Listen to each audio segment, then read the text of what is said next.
വർഷങ്ങൾക്ക് മുൻപ് മലയാള മനോരമ പത്രത്തിൽ എഴുതിയ ഒരു തലക്കെട്ടുണ്ട്.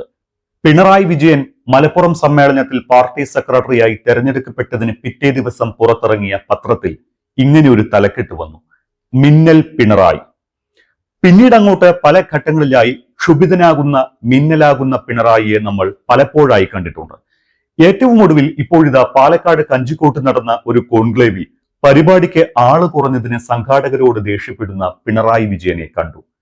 മൈക്ക് തകരാറായതിന്, ഉദ്ഘാടന പ്രസംഗം കഴിയുന്നതിന് മുന്നേ അനൗൺസ്മെന്റ് മുഴങ്ങിയതിന്, ഉദ്ഘാടന പ്രസംഗത്തിന് നന്ദി എന്ന് പറഞ്ഞതിന്, അങ്ങനെ പല കാലങ്ങളിൽ പല വേദികളിൽ ക്ഷുഭിതനാകുന്ന മിന്നൽ പിണറാകുന്ന പിണറായി വിജയനെ കണ്ടിട്ടുണ്ട്.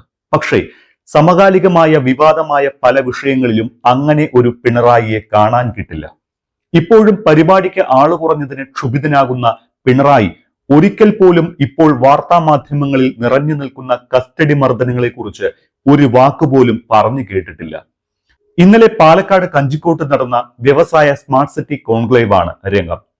കോൺക്ലേവിൽ സംസാരിക്കാനെത്തിയ പിണറായി വിജയൻ പരിപാടിക്ക് ആള് കുറവാണ് എന്ന് കണ്ടപ്പോൾ ദേഷ്യം പിടിച്ചു.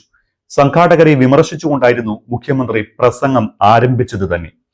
തനിക്ക് ചിലത് പറയാൻ തോന്നുന്നുണ്ട് എന്നും, പക്ഷേ ഇപ്പോൾ പറയുന്നില്ല എന്നും, ഇത്ര വിപുലമായ പരിപാടി നടക്കുമ്പോൾ അതിന്റെ ഗൗരവം ഉൾക്കൊള്ളാൻ സംഘാടകർക്ക് കഴിഞ്ഞോ എന്ന് സംശയമുണ്ട് എന്നും പിണറായിയുടെ വിമർശനം. ഒരു പടി കൂടി കടന്ന് നാടിന്റെ വികസനം അറിയിക്കാതിരിക്കാൻ ശ്രമിക്കുന്നുവെന്ന് ചില മാധ്യമങ്ങൾക്കും പേരെടുത്ത് പറയാതെ വിമർശനം. അങ്ങനെ പിണറായി വിജയൻ മിന്നൽ പിണറായിയാകുന്ന ഒരു അവസരം കൂടി കണ്ടു. ഇനി ഇത് ആദ്യത്തേതാണോ എന്ന് ചോദിച്ചാൽ എന്തു മറുപടി പറയാനാണ്? പല കാലങ്ങളിൽ പല വേദികളിൽ മുഖ്യമന്ത്രി പിണറായി വിജയന്റെ, പാർട്ടി സെക്രട്ടറി പിണറായി വിജയന്റെ രോഷപ്രകടനങ്ങൾ കണ്ടിട്ടുണ്ട്.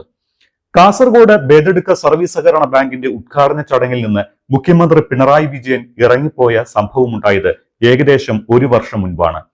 പ്രസംഗം തീരുന്നതിന് മുൻപ് അനൗൺസ്മെന്റ് മുഴങ്ങിയതിനായിരുന്നു അന്നത്തെ പിണക്കം. കഴിഞ്ഞ വർഷം മാർച്ചിൽ നവകേരള സദസ്സിന്റെ ഭാഗമായി നടന്ന ഒരു മുഖാമുഖം പരിപാടിയായിരുന്നു മറ്റൊന്ന്.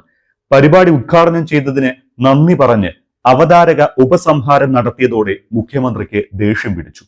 അമ്മാതിരി കമന്റ് ഒന്നും വേണ്ട കേട്ടോ എന്ന് അവതാരകയോട് മുഖ്യമന്ത്രി. മറ്റൊന്ന്, സംസാരിക്കുന്നതിനിടെ മൈക്ക് തകരാറിലായതിനാണ്. ഉമ്മൻചാണ്ടി അനുസ്മരണത്തിൽ സംസാരത്തിനിടെ മുഴക്കം അനുഭവപ്പെട്ടതിന് മൈക്ക് ഓപ്പറേറ്റർക്കെതിരെ കേസെടുത്ത സംഭവം വരെ ഉണ്ടായിട്ടുണ്ട്. നിയമസഭയിൽ സംസാരിക്കുന്നതിനിടെ പ്രതിപക്ഷ നേതാവ് മിസ്റ്റർ ചീഫ് മിനിസ്റ്റർ എന്ന് വിളിച്ചതിന് ക്ഷുഭിതനായതും ഇതേ പിണറായി വിജയൻ തന്നെയാണ്. പണ്ട് മാധ്യമ സിൻഡിക്കേറ്റ് വിവാദത്തിന്റെ പശ്ചാത്തലത്തിലാണ് എടോ ഗോപാലകൃഷ്ണ പ്രസംഗം. പിന്നീട് ഏറെക്കാലം മാധ്യമങ്ങൾക്ക് പിണറായി വിജയന്റെ പ്രസംഗം എന്നാൽ എടോ ഗോപാലകൃഷ്ണ ആയിരുന്നു എന്നതും ചരിത്രം. അന്ന് പാർട്ടി സെക്രട്ടറി ആയിരുന്നു പിണറായി വിജയൻ. അക്കാലത്ത് ഒരിക്കലാണ് ഡൽഹിയിൽ പോളിറ്റ് ബ്യൂറോ യോഗത്തിനെത്തിയ പിണറായി വിജയന്റെ ദൃശ്യം പകർത്താൻ പിന്നാലെ എത്തിയ ചാനൽ ക്യാമറമാനോട് തട്ടിക്കയറിയതും ഓർമ്മ വരുന്നത്. പാർട്ടി സമ്മേളനത്തിന്റെ പൊതുസമ്മേളന വേദിയിൽ പാർട്ടി പ്രവർത്തകർ അലങ്കോലമാക്കിയപ്പോൾ പ്രവർത്തകർക്ക് നേരെ രോഷപ്രകടനം നടത്തിയ പിണറായി വിജയനും നമ്മുടെയൊക്കെ ഓർമ്മയിലുള്ളതാണ്. എന്നാൽ പിണറായി വിജയൻ എന്ന മുഖ്യമന്ത്രിയിൽ നിന്ന് സ്വന്തം വകുപ്പിനെ സംബന്ധിക്കുന്ന ഏതെങ്കിലും വിവാദ വിഷയത്തിൽ രോഷത്തോടെ പോയിട്ട് എന്തെങ്കിലും ഒരു പ്രതികരണം കണ്ടിട്ടുണ്ടോ? ഉണ്ടാവില്ല. സമീപകാലത്ത് കേരളത്തിൽ കോളിളക്കം സൃഷ്ടിച്ച സംഭവമാണ് കസ്റ്റഡി മർദ്ദനം. യൂത്ത് കോൺഗ്രസ് നേതാവ് സുജിത്തിനെ മർദ്ദിച്ച ദൃശ്യങ്ങൾ പുറത്തു വന്നതിന് പിന്നാലെ പല കാലങ്ങളിലായി നടന്നതും ഈ അടുത്ത് നടന്നതുമായ സമാനമായ പല വിഷയങ്ങളും ഉയർന്നു വന്നു. എന്നാൽ ഒരിക്കൽ പോലും ഇത് സംബന്ധിച്ച് ഒരു പ്രതികരണം പോലും മുഖ്യമന്ത്രി നടത്തിയിട്ടില്ല. സ്വന്തം വകുപ്പിനെതിരായ വിമർശനമായിട്ട് പോലും മുഖ്യമന്ത്രി ഇക്കാര്യത്തിൽ പ്രതികരിക്കാത്തതാണ് അത്ഭുതമുളവാക്കുന്നത്. മറ്റെന്തെങ്കിലും രോഷപ്രകടനം നടത്തുന്ന മുഖ്യമന്ത്രിക്ക് ഈ വിഷയത്തിൽ ഒന്നും പറയാനില്ല എന്നാണോ? ഇത്ര കടുത്ത മനുഷ്യത്വ വിരുദ്ധ പ്രവർത്തനം നടന്നിട്ടും എന്തുകൊണ്ടാണ് അദ്ദേഹം വാ തുറക്കാത്തത്? പ്രിയപ്പെട്ട മുഖ്യമന്ത്രി, പോലീസിന്റെ മനോവീര്യം തകർക്കരുത് എന്ന് പറയുന്ന താങ്കൾ ഓർക്കേണ്ട ഒന്നുണ്ട്.